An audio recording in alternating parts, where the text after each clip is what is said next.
Hitler himself called him the man with the iron heart and saw in him his only possible successor. Reinhard Heydrich, the cold, calculating, and merciless architect of the Holocaust, whose cruelty and efficiency terrified even his comrades in the Reich. He was the perfect Aryan who could have led the Reich after the Führer. But what was hidden behind this icy mask of the perfect Nazi? What drove the ambition of the man who masterminded the final solution? And what would have happened to the world if not for the bullet that cut short his path to absolute power? This is not just a story about Hitler's right-hand man. It is a terrifying exposé of the man who could have become even more monstrous than his master. Reinhard Heydrich, born on March 7, 1904, is remembered as one of the most ruthless and influential architects of Nazi terror, a man whose cold ambition and brutal efficiency earned him the moniker, the man with the iron heart, from Adolf Hitler himself.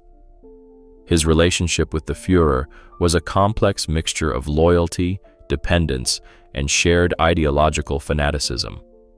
From his early days in the Nazi regime, Heydrich distinguished himself through his extraordinary capacity for organizing and implementing brutal policies, a talent that propelled him to the highest circles of power and made him a credible, if feared, candidate to one day succeed Hitler. Heydrich's ascent was meteoric.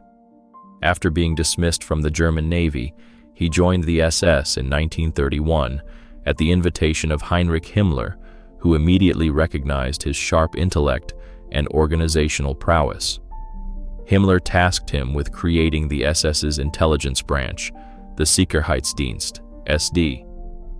Within 3 years, Heydrich consolidated his control over the entire state security apparatus, merging the Gestapo, secret state police, and the Kripo, criminal police, into the security police, SIPO, under his command. This vast security empire was formalized in 1939 as the Reich Main Security Office, RSHA, an organization that became the central nervous system of Nazi repression, overseeing everything from domestic intelligence to the elimination of political opponents. As the war progressed, his role became central to the regime's most monstrous crimes. As director of the RSHA and acting Reich protector of Bohemia and Moravia, Heydrich was a key architect of the Holocaust. As the primary organizer of the Wannsee Conference in January 1942, he laid out the bureaucratic and logistical framework for the final solution to the Jewish question, a systematic plan that resulted in the genocide of millions. The relationship between Hitler and Heydrich was one of profound, almost symbiotic dependence. Hitler, the visionary of a racially pure Reich, needed ruthlessly competent men like Heydrich to translate his horrific ideology into state policy. In turn, Heydrich thrived on the power and influence that his proximity to the Führer afforded him. Cold, calculating, and utterly devoid of empathy, Heydrich was seen by Hitler as an ideal instrument of his will, someone he could blindly trust to carry out the most unspeakable tasks without a flicker of doubt or remorse. Heydrich's image as the archetypal Aryan, tall, blonde, athletic, and intelligent, combined with his proven skill in managing the regime's intricate bureaucracy, made many consider him a natural successor to Hitler. The Führer himself valued loyalty and competence above all and was deeply impressed by Heydrich's image as a strong, unwavering leader. This perception, however, also stoked fear and jealousy among his rivals, who worried that Heydrich's ambition might one day lead him to challenge Hitler's own authority.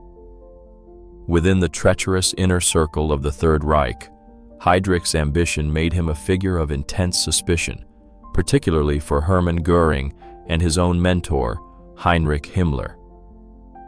Hermann Göring. As Minister of Aviation and founder of the Prussian Gestapo, Göring initially wielded immense power over the state's security forces. He supported Heydrich's early career, but as Heydrich's influence grew under Himmler, Göring became deeply alarmed.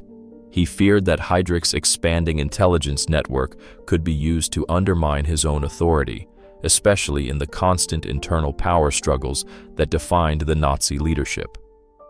Göring watched with apprehension as the Gestapo, his own creation, became a key tool in Heydrich's ever-growing empire. Heinrich Himmler. The relationship between Himmler and Heydrich was a complex symbiosis of necessity and suspicion. Himmler, the meticulous ideologue, needed Heydrich, the brilliant and pragmatic implementer, to build the SS into the state within a state he envisioned. However, he was also keenly aware of Heydrich's boundless ambition and superior intellect. While Heydrich was his most capable subordinate, he was also the most likely to supplant him. This created a dynamic of cautious dependence, where Himmler relied on Heydrich's skills while simultaneously keeping a watchful eye on him, ever aware that his protégé could easily become his greatest threat. In September 1941, Adolf Hitler appointed Reinhard Heydrich as the acting Reich protector of Bohemia and Moravia, a position that granted him sweeping powers to brutally suppress the burgeoning resistance in the occupied Czech territories. True to his reputation, his administration was founded on a calculated policy of terror and violence, swiftly solidifying his infamous moniker, the Butcher of Prague. His reign was cut short in mid-1942 when he was the target of a daring assassination attempt in Prague, which left him mortally wounded. Although Hitler furiously cursed Heydrich's carelessness and his reckless habit of traveling in an open, unarmored vehicle, his death a few days later from septicemia left a significant void in the Third Reich's power structure. At his elaborate state funeral, the Führer eulogized his fallen collaborator as one of the greatest nationalists, one of the fiercest defenders of the German Reich concept, and one of the most implacable enemies of all its foes. On that same day, Hitler posthumously awarded him the German Order, the highest distinction of the Nazi regime.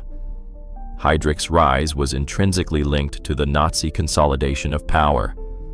Following Hitler's appointment as chancellor in January 1933, the regime began constructing its police state. In April of that year, Heinrich Himmler was made head of Bavaria's political police, and he placed the ambitious Reinhard Heydrich in charge of the Prussian Gestapo. By 1934, the Gestapo's focus had sharpened to crush all forms of political dissent, ruthlessly targeting communists, socialists, trade unionists, and any other group perceived as an enemy of the state. A pivotal moment came on June 17, 1936, when Himmler was appointed chief of the German police, centralizing all law enforcement under his SS command. Under his leadership, the police forces were reorganized into two main branches. The Ordnungspolizei, ORPO, or Order Police, comprised the uniformed police forces responsible for general law and order. The Sicherheitspolizei, SIPO, or Security Police, was the regime's political crown jewel. It integrated the Gestapo, secret state police, and the Kriminalpolizei, Kripo, or criminal police, into a single powerful entity. Heydrich was appointed head of this newly formed SIPO, giving him direct control over the state's most powerful tools of repression. With the outbreak of World War II in September 1939, Heydrich's power expanded exponentially. He was named the first director of the newly created Reich Main Security Office, or Reich Sicherheitshauptamt, RSHA.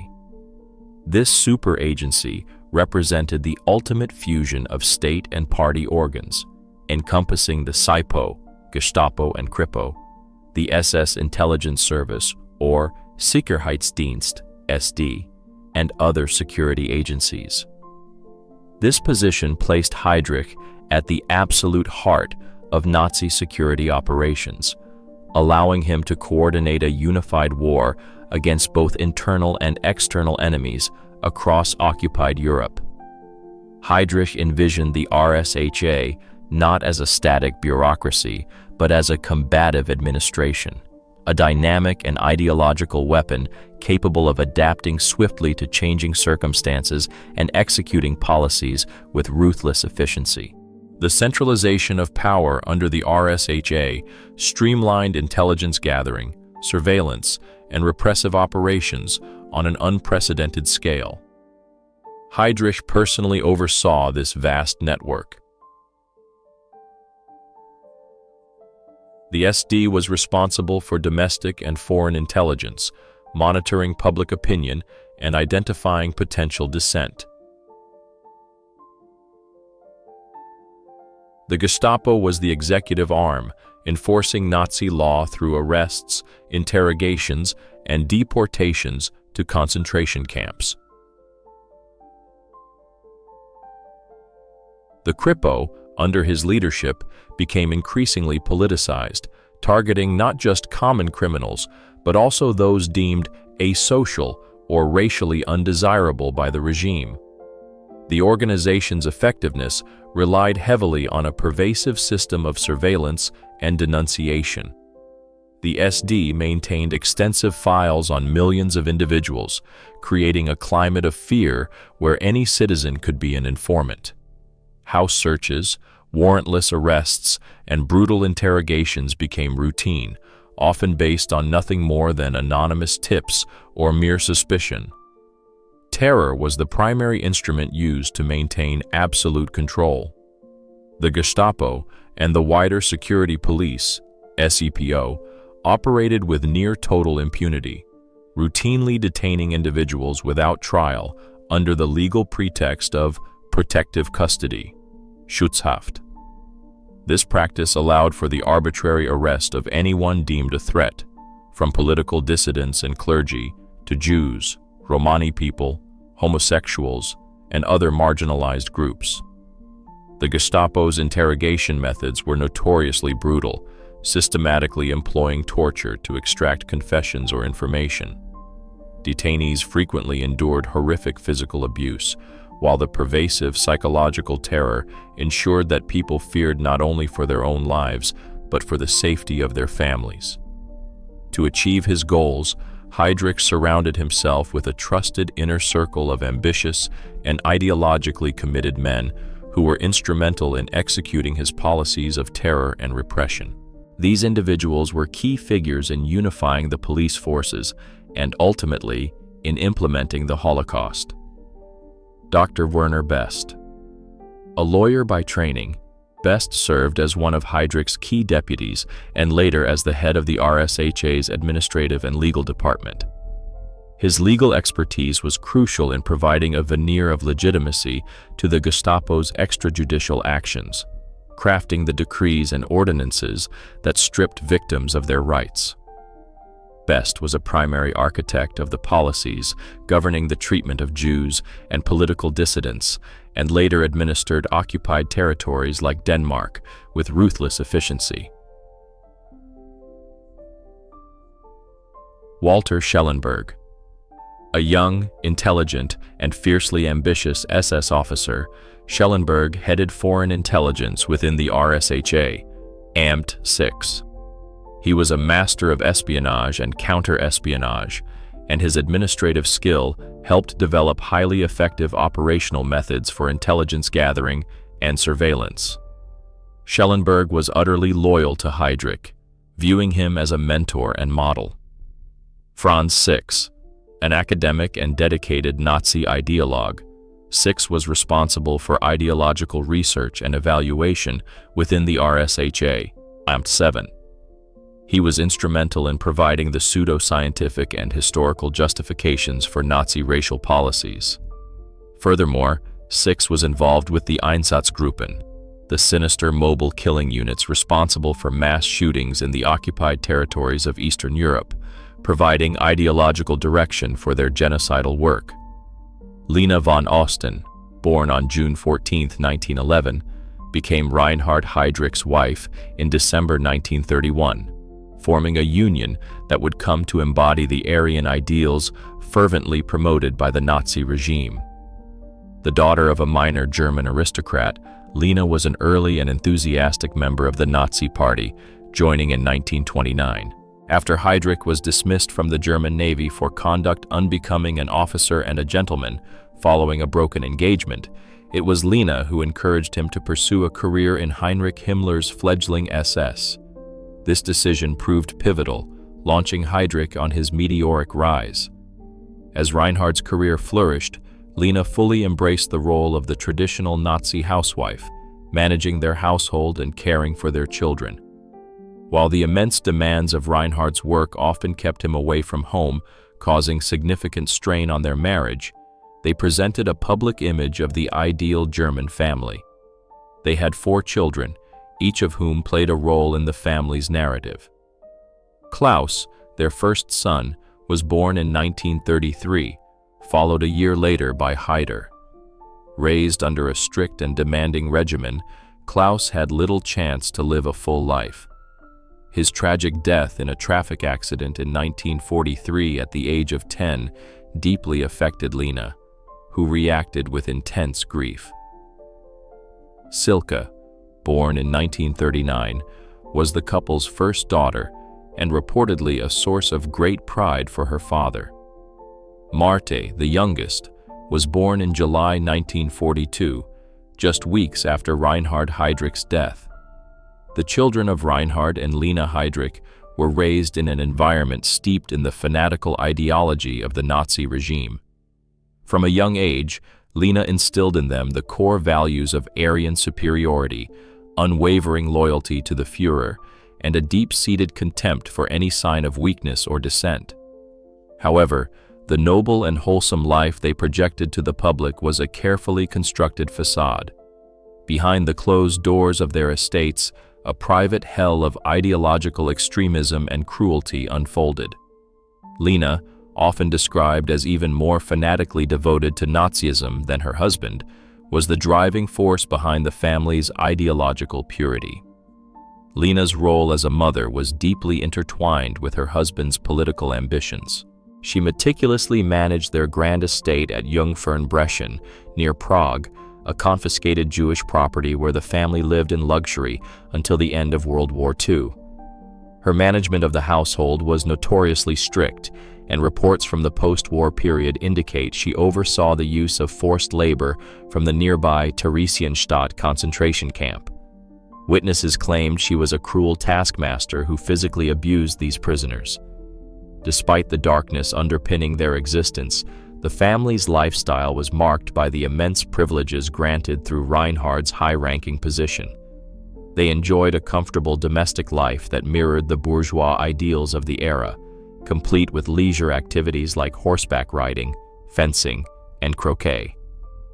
Lena's efforts to project an image of the ideal Aryan family were evident in her public appearances and in the way she presented her children, always emphasizing their pure lineage and their future roles in the Nazi state. After her husband's assassination, Lena faced the challenges of widowhood amid a rapidly shifting political landscape.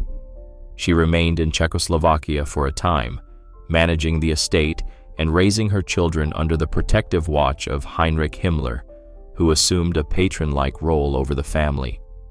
After the war, as the Heydrich family fled the advancing Soviet forces, they eventually returned to the island of Fehmarn in West Germany, where Lena attempted to rebuild their lives. In her later years, she embarked on a campaign to defend her husband's legacy, publishing a memoir in 1976 titled Leben mit einem Kriegsverbrecher, Living with a War Criminal. In it, she portrayed Reinhard not as a primary architect of the Holocaust, but as a devoted family man and a victim of circumstance, attempting to distance him from the very atrocities he masterminded. As the head of the Reich Main Security Office, RSHA, Reinhard Heydrich played the critical role in creating and directing the Einsatzgruppen, task forces, during World War II. These mobile killing units, composed primarily of SS and police personnel, were responsible for the systematic extermination of Jews, Romani people, political commissars, and other civilians deemed enemies of Nazi Germany in the occupied territories of Eastern Europe. The Einsatzgruppen originated from a special command unit Heydrich created following the 1938 Anschluss, annexation of Austria, to secure government buildings and sensitive documents. This concept was refined for the occupation of the Sudetenland in October 1938, where 2 units were stationed. Although large-scale military action proved unnecessary due to the Munich Agreement, these groups were tasked with seizing documents, securing government buildings, interrogating officials, and arresting known Czech communists and German socialist refugees. With the invasion of Poland on September 1, 1939, the RSHA assumed overall command of the Einsatzgruppen, and their mission escalated from political security to mass murder. Heydrich organized several units to accompany the Wehrmacht, tasking them with eliminating undesirable elements of the Polish population, primarily the intelligentsia, clergy, and nobility. Between September and December of that year, personnel from these units also participated in Action T4, the Nazi euthanasia program, gaining experience in systematic killing that would later be applied on a horrific scale. It was with the invasion of the Soviet Union in 1941 that the Einsatzgruppen fulfilled their ultimate genocidal purpose, becoming mobile death squads that murdered over 2 million people, mostly in mass shootings. These mobile death squads conducted intelligence work while simultaneously carrying out Operation Tannenberg, a pre-planned campaign of mass murder targeting thousands of Poles, including intellectuals, priests, teachers, and nobles. The victims were systematically liquidated, often executed under the cynical pretext that they were trying to escape.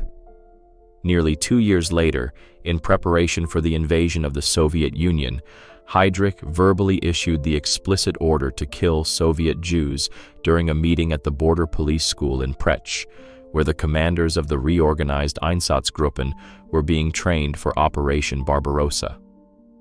In the spring of 1941, Heydrich and the Wehrmacht's Quartermaster General, Eduard Wagner, finalized negotiations that ensured full cooperation between the Einsatzgruppen and the German army. This pact was solidified on April 28 of that year when Field Marshal Walter von Brauchitsch, Commander-in-Chief of the Army, ordered all German army commanders to identify and register Jews in the occupied areas and to fully cooperate with the Einsatzgruppen. In line with the Nazi regime's plan to wage a Weltanschauungskrieg, or an ideological war of annihilation, in the Soviet Union, Heydrich, as head of the RSHA, ordered the commanders of the Einsatzgruppen to systematically murder all civilians deemed enemies of the Reich. The primary targets were Jewish civilians, but the mission also included the slaughter of Romani people, Soviet Communist Party officials, and anyone considered politically or racially dangerous. As the German army advanced deep into Soviet territory, the Einsatzgruppen trailed in their wake, carrying out mass executions on an unprecedented scale. Initially, with the assistance of locally recruited police auxiliaries, the killings primarily targeted Jewish men. However, by the end of July 1941, as additional SS and police battalions were deployed to the occupied Soviet Union, the mission escalated to the wholesale annihilation of entire Jewish communities. These units began indiscriminately murdering men, women, and children, often in horrific mass shootings at ravines, forests, and anti-tank ditches on the outskirts of towns. The 4 main Einsatzgruppen, each roughly the size of a battalion, were deployed across the vast Eastern Front. Einsatzgruppe A advanced from East Prussia, carving a bloody path through Lithuania, Latvia, and Estonia towards Leningrad. Its members were responsible for massacres in cities like Kovno, Riga, and Vilnius. Einsatzgruppe B departed from occupied Warsaw and moved through Belarus, leaving a trail of death in cities like Minsk and Smolensk. Einsatzgruppe C advanced from Krakow through western Ukraine to Kiev, where it perpetrated one of the most infamous massacres of the Holocaust at Babi Yar, murdering nearly 34,000 Jews in just 2 days. Einsatzgruppe D moved from Romania through southern Ukraine, the the Crimea, and towards the Caucasus, carrying out mass shootings in places like Odessa and Simferopol. In total, the Einsatzgruppen, along with other German police units and local collaborators, murdered well over 1.3 million Jews and hundreds of thousands of others, including Soviet prisoners of war and Romani people between 1941 and 1943. Reinhard Heydrich's role in the creation, organization, and direction of these mass murder squads was central.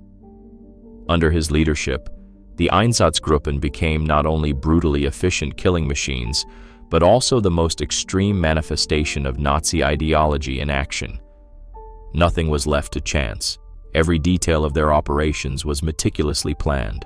Detailed reports were sent back to his RSHA office in Berlin, cataloging murder with the chilling detachment of an accountant, recording the number of dead, the locations of the massacres, and the justifications for each killing.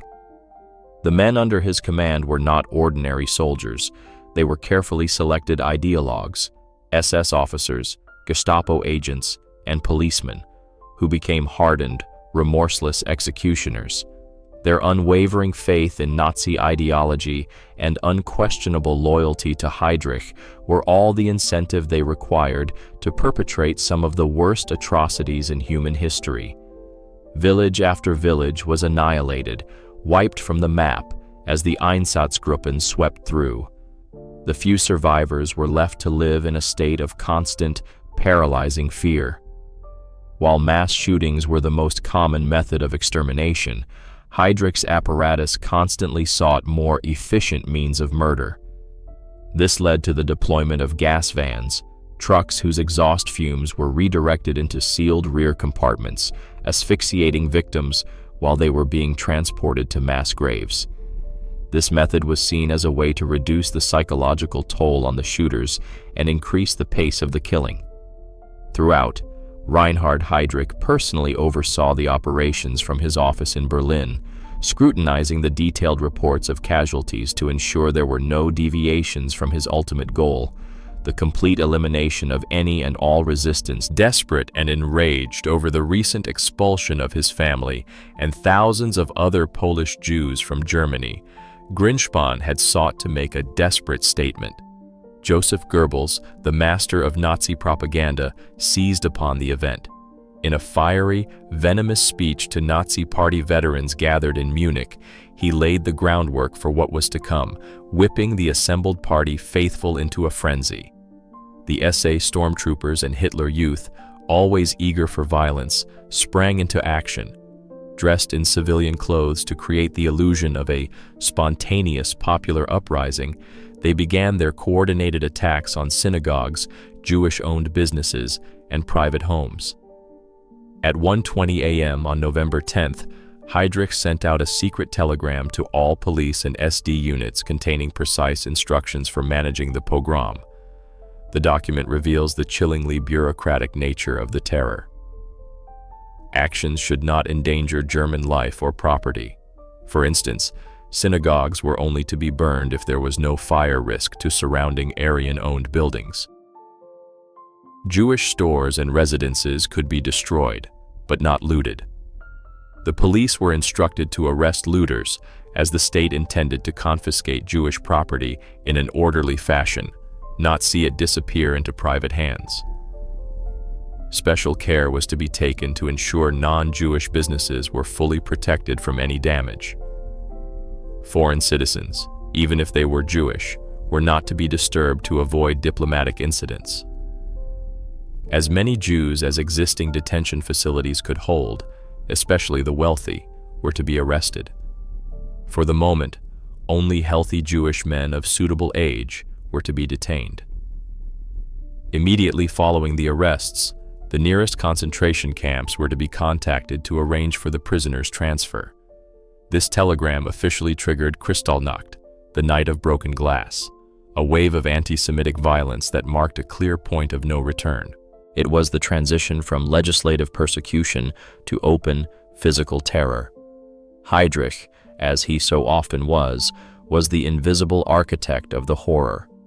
Everything had to be executed with the precision of a Swiss watch, German efficiency in the service of hate. A crucial instruction was also given. Before destroying the synagogues, it was imperative to seize the archives and records of the Jewish communities. Even in the midst of chaos, the bureaucracy of genocide had to continue its work of identifying every last victim. The streets were littered with the shattered glass from thousands of windows, giving the night its infamous name. Across Germany, over 1,400 synagogues and prayer rooms were set ablaze, and more than 7,000 Jewish businesses were destroyed with a cold efficiency that left communities devastated. However, the pogrom was not just about destroying property. The violence was intensely personal and sadistic. Across Germany and Austria, Jews were dragged from their homes, publicly humiliated, beaten, and, in hundreds of cases, killed.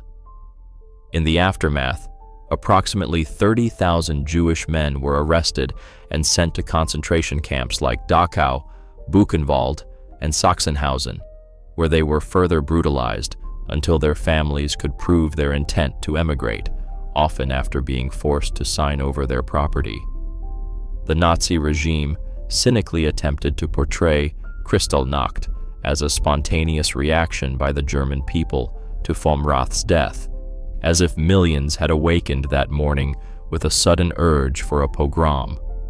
The meticulous planning and nationwide coordination, however, told a different story. Only a government with a well-oiled repressive apparatus could orchestrate such a broad and lethal operation in a matter of hours. In a final perverse blow, the state imposed a 1 billion Reichsmark fine on the Jewish community to pay for the damages inflicted upon them. The victims were forced to pay for their own destruction. This event marked a terrifying turning point. Until then, anti-Semitic measures had focused primarily on legal, economic, and social exclusion. Kristallnacht represented a quantum leap into open, state-sanctioned physical violence and direct persecution. The Jewish community was devastated, and a frantic exodus began as many desperately tried to flee Germany. But the world largely closed its doors. The Evian Conference earlier that year had shown that few nations were willing to accept Jewish refugees. The world watched, some with horror, others with chilling indifference, and a few with silent approval. The absence of a significant, unified response from the Western powers sent a clear signal to Hitler. He could act with impunity. The passivity of much of the German population, conditioned by years of relentless anti-Semitic propaganda, was also striking, as many viewed the attacks as a legitimate expression of popular anger. Since its founding in 1923, the International Criminal Police Commission, ICPC, the predecessor of Interpol, aimed to facilitate international cooperation in the fight against transnational crime. However, with the rise of Nazi Germany, this mission was systematically subverted and subordinated to the ideological interests of the Third Reich. Following the Anschluss, the annexation of Austria, in 1938, the ICPC fell under direct Nazi control because its headquarters were in Vienna and its president was the Viennese police chief, a Nazi. The headquarters were soon moved to Berlin, and its leadership was systematically replaced by high-ranking SS officers. The final step in this takeover occurred on August 24, 1940, when Reinhard Heydrich was appointed president of the ICPC, succeeding another Nazi, Otto Steinhäusl. Under Heydrich's leadership, the ICPC was fully integrated into the Nazi security apparatus, placed under the direct authority of the RSHA, which he himself directed. This perversion of an international institution turned a tool for fighting crime into an instrument of state terror with global reach. The ICPC's new functions included information exchange. It became a channel for sharing intelligence on political dissidents, refugees, and undesirables among Axis powers and collaborating states. The wanted notices, once used for criminals, now targeted political enemies. Arrest coordination. It facilitated arrests and deportations across Europe. The organization's databases and communication networks, designed to track criminals, were now used to locate Jews and political opponents who had fled Germany, making it nearly impossible for them to escape the regime's grasp. International operations. The ICPC coordinated police actions with collaborationist regimes, such as Vichy France, enabling large-scale roundups of Jews and resistance fighters beyond Germany's pre-war borders. The ICPC also actively participated in the extradition of political dissidents and other enemies of the Reich from neutral or occupied countries back to Germany, where they faced show trials, deportation to concentration camps, or summary execution. Over time, many member countries, including the United States and the United Kingdom, withdrew from the ICPC, fully aware of its complete transformation into a tool of the Nazi state. By the end of the war, the organization had ceased to function as a force for international cooperation against crime. It had become little more than an extension of the SS. Key figures like Arthur Nebe, who headed the Kripo, and Ernst Kaltenbrunner, who succeeded Heydrich as chief of the RSHA, further consolidated this perversion.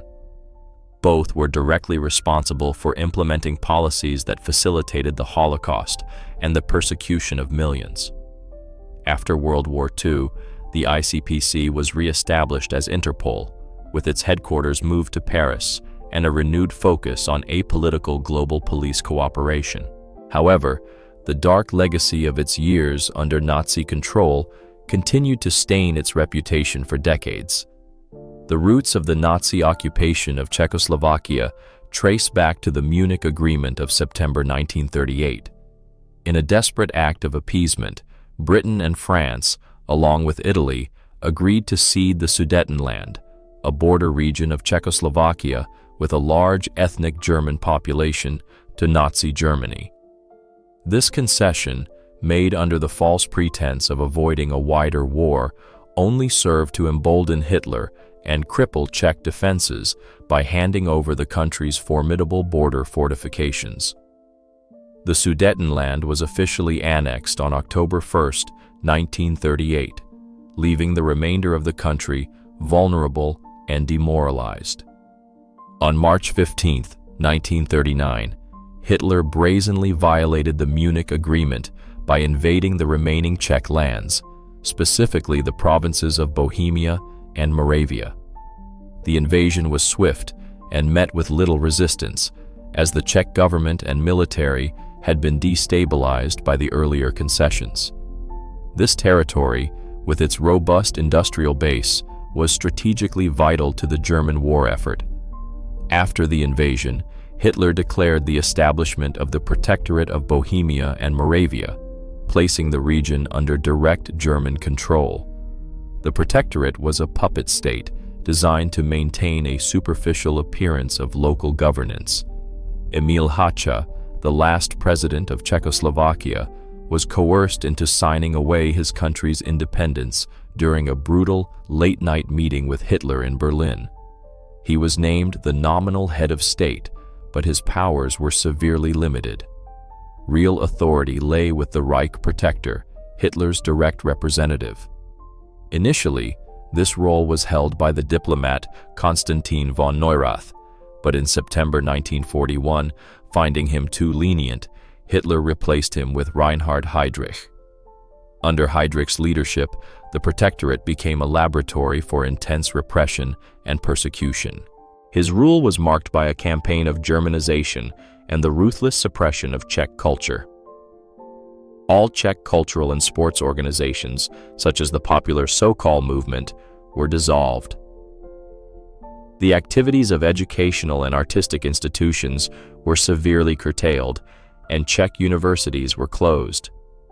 Censorship of the press, radio, and literature was absolute. Any content deemed subversive or promoting Czech nationalism was strictly forbidden. Libraries were purged, with thousands of books by Czech authors and undesirable foreign writers being banned or publicly burned. Heydrich's administration was a reign of terror. Political repression focused on systematically eliminating all forms of opposition, especially targeting former politicians, army officers, communists, and nationalist resistance groups. The Gestapo conducted exhaustive surveillance, carrying out waves of arrests and summary executions of anyone considered a threat to the Nazi regime. The Jewish population in the Protectorate suffered with exceptional harshness under Heydrich's rule. His policies involved not only brutal physical repression, but also a systematic effort to strip Jews of their rights and property. A series of discriminatory laws were swiftly implemented to exclude them from economic and social life, confiscate their businesses and homes, and plunge countless families into destitution. Between October and November 1941, Heydrich unleashed a wave of terror. Special courts held summary trials that resulted in the execution of 342 individuals, while thousands more were arrested and handed over to the Gestapo for interrogation and torture. It was in November of that same year that Heydrich ordered the establishment of the Theresienstadt, Terezin, ghetto, which would serve as a transit camp for Jews from the Protectorate and other parts of Europe before their final deportation to extermination camps like Auschwitz. Under Heydrich's administration, Theresienstadt became a cynical propaganda facade, meticulously designed to deceive the international community about the true fate of the deported. While transport trains carried thousands to their deaths, the Nazi regime presented Theresienstadt to the Red Cross as a model Jewish settlement, a retirement community where the elderly were well cared for. In 1930, there had been approximately 118,000 Jews in the region. The vast majority would not survive the Holocaust. Not content with political repression and the persecution of Jews, Heydrich also sought to control the daily lives of Czechs through a carrot-and-stick approach. He offered economic incentives to industrial workers, such as wages equal to those of their German counterparts and increased rations, in an effort to boost war production and foster collaboration. However, these policies did little to genuinely improve living conditions, as they were ultimately designed to serve Germany's war effort. Repression extended into all areas of social life. Obsessed with total control, Heydrich closely supervised every aspect of the Protectorate's administration, using a calculated combination of fear and manipulation to enforce the population's submission. The veneer of normalcy in daily life concealed a relentless machinery of oppression that monitored and punished any deviation from Nazi doctrine. Despite the oppressive environment, resistance movements emerged across Czechoslovakia. Various groups, including communist cells, former army officers, and nationalist factions, carried out acts of sabotage and subversion against the regime. In response, Heydrich played a key role in the implementation of the Nacht und Nebel, night and fog, decrees. This Nazi policy, initiated in December 1941, was aimed at eliminating all opposition in occupied territories through disappearances. Hitler granted Heydrich, as head of the RSHA, almost unlimited power to deal with resistance movements across Western Europe. The decree was a direct response to a surge in resistance activity.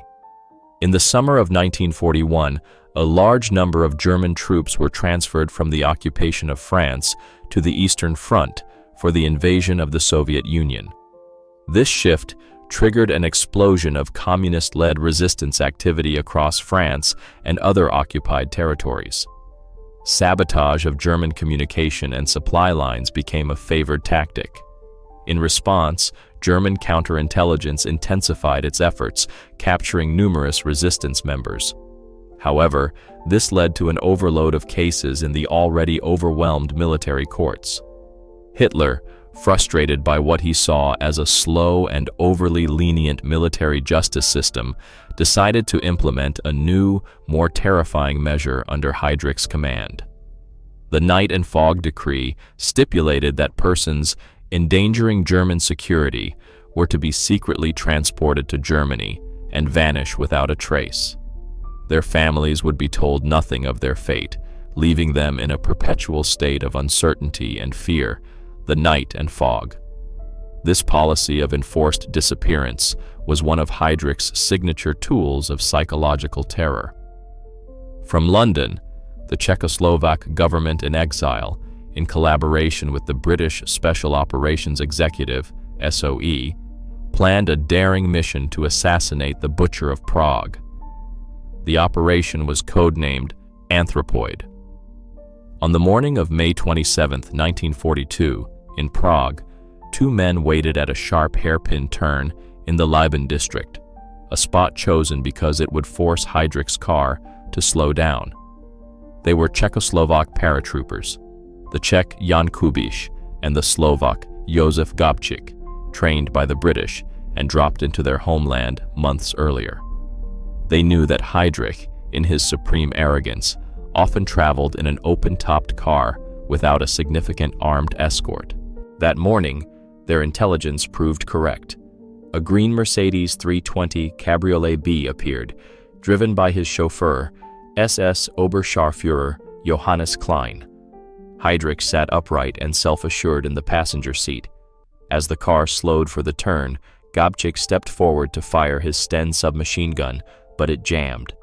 In a moment of fatal arrogance, Heydrich ordered his driver to stop and stood up to confront his attackers, drawing his Luger pistol. It was then that Kubiš hurled a modified anti-tank grenade, which exploded next to the car's rear wheel. The blast shattered the vehicle and drove a spray of shrapnel and debris into Heydrich's body. Though wounded, he managed to stumble out of the car, firing his pistol at the fleeing assassins, believing they had failed. Heydrich was taken to a nearby hospital. In a final display of racial prejudice, he refused treatment from Czech doctors and demanded specialists be flown in from Berlin. The initial injuries, a fractured rib, a ruptured diaphragm, and damage to his spleen, did not seem fatal. However, the grenade had driven fragments of metal and, crucially, horsehair from the car's upholstery deep into his body. An infection set in, and on June 4, 1942, 8 days after the attack, Reinhard Heydrich died of septicemia. The Nazi regime reacted with unparalleled fury. In the days immediately following the attack, more than 150 people were executed in Prague alone. But that was just the beginning. The most infamous of these reprisals was the utter annihilation of the village of Lidice.